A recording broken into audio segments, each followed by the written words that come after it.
પૂછવું છે કે લાઈક બ્રાન્ડ એમ્બેસેડર સુધીની સફર, બધા જ લોકોનું અત્યારે તમારા નામની સાથે જે બ્રાન્ડ એમ્બેસેડર જે ટેગ લાગે છે, તો એ સફર શું રહી છે?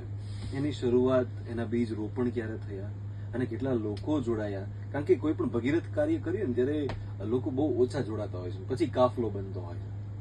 એટલે એ વાત થોડી બહુ સરસ પંક્તિ છે, હું ભૂલી ગયો છું કે તું એકલા ચલતા રહા મેં અને સાત લોગ जुड़ते रहे मेरी कारवा बनता रहा. ક્યાં વાત, ક્યાં વાત. મેં જે પેનની વાત કરી, હું આ પેન બતાવને ભૂલી ગયો. આ એક મેટલ પેન હું વાપરું છું, છેલ્લા 3.5 વર્ષથી વાપરું છું. ઈસરોમાં એક લેક્ચર લેવા ગયો હતો, ત્યાં મને પ્રેઝન્ટ મળી હતી. જયારે પેન ખાલી થાય એટલે રિફિલ ખાલી થાય, હું રિફિલ બદલું છું. એટલે શરૂઆત આપણીથી કરવાની છે. જો આપણે શરૂઆત કરશું, કારણ કે હું હંમેશા મારા વક્તવ્યોમાં કહું છું કે આપણા કહેવાથી ઘરનાય બદલાતા નથી તો દુનિયા તો શું બદલાવાની છે. બહુ સાચી વાત. એટલે શરૂઆત આપણાથી કરો તો લોકો સુધી આ મેસેજ પહોંચે છે, પહોંચે છે, પહોંચે છે. હંમેશા આ વસ્તુ જોઈ છે. તમે જે મને પ્રશ્ન પૂછ્યો કે આ બધા નાના મોટા કામ તો હું ખૂબ વ્યવસ્થિત હું કરતો વર્ષોથી, કારણ કે કુદરત મને ગમે છે, પર્યાવરણ ગમે છે. હવેના પહેલામાં ટ્રેકિંગમાં જતા ત્યારે જે સ્વચ્છતા અમને જોવા મળતી, હવે હું કોઈ પણ હિલ સ્ટેશનમાં કે જંગલોમાં જઈએ છીએ, એટલું બધું પ્લાસ્ટિક ક્યાંક ને ક્યાંક આપણને જોવા મળે છે. એટલે ક્યાંક ને ક્યાંક મારો જીવ મને ખૂબ ડંગતો. આ બધા પ્રોજેક્ટનું મેં મેગા લોન્ચિંગ મેં કર્યું 26મી મે 2014માં. જયારે મારા એક આદર્શ હું ચોક્કસ એને કહી શકું એવા આદરણીય પ્રધાનમંત્રી જયારે પહેલી વાર પ્રધાનમંત્રીના શપથ લીધા ત્યારથી મેં મારું લોન્ચિંગ કર્યું. સૌથી પહેલો અમે પ્રોજેક્ટ શરૂ કર્યો નો હોંકિંગ પ્રોજેક્ટ. એટલે કે વધારે પડતા હોર્ન વગાડવાનું એક જે દૂષણ ફેલાઈ રહ્યું છે એનો અમે આ પ્રોજેક્ટ શરૂ કર્યો. એ વિચાર એવી રીતે આવ્યો કે મારા ઘરની પાછળ એક ફ્લેટ છે, એમાં 5મા 6ઠ્ઠા મળે એ લોકોને ભાડે આપ્યો છે, વિદ્યાર્થીઓ રહેતા. સવારે 5 વાગે ટ્યુશનમાં જવા નીકળે તો એના બાઇક ને સ્કૂટીની હોર્ન મારતા. 5 વાગે કોઈ પણ જાતનો ટ્રાફિક નથી, શેને માટે હોર્ન મારવા?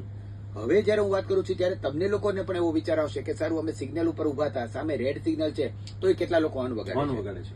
એક મેં જોયું છે કે આ દૂષણ સૌથી વધારે છે એ યંગ જનરેશનના બોયઝમાં છે. હાજી ગર્લ્સને એટલું બધું હોર્નનું દૂષણ નથી. એટલે મેં કીધું આ જે વિચારધારા એ લોકોને આપણે બદલવી જ પડશે અને બેઝમાંથી બનાવવું પડશે. એટલે અમે એક પ્રોજેક્ટ લોન્ચ કર્યો, નો હોંકિંગ પ્રોજેક્ટ. 52 સ્કૂલ, 52 અઠવાડિયે અને 52,000 બાળક. એક વર્ષ માટે મેં આ પ્રોજેક્ટ લોન્ચ કર્યો હતો.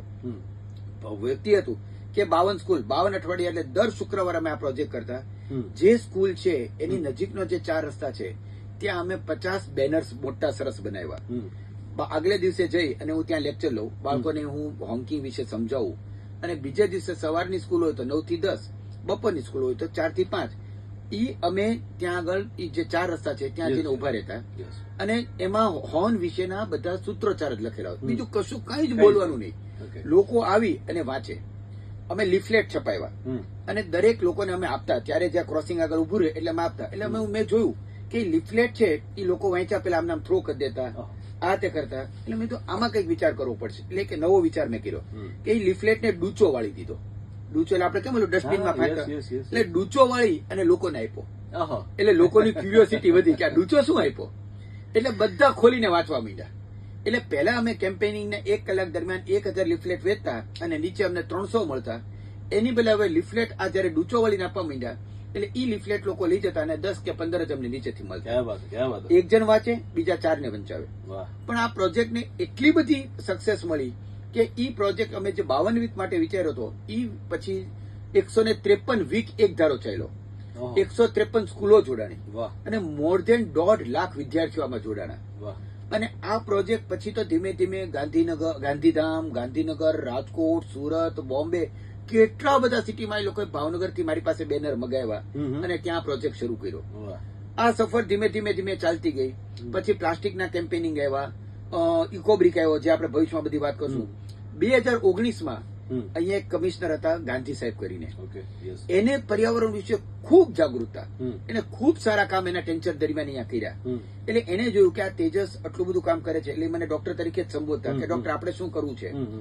ધેન એને મને સૌથી પહેલા પ્રમોટ કર્યો દિલ્હી એક ન્યૂ ઇન્ડિયા સંકલ્પ મોદી સાહેબનો પ્રોગ્રામ હતો કે જ્યાં આવી નવી ઇનોવેટિવ વસ્તુ થતી હોય એવા લોકોને ઇન્ડિયામાંથી ભેગા કરવા.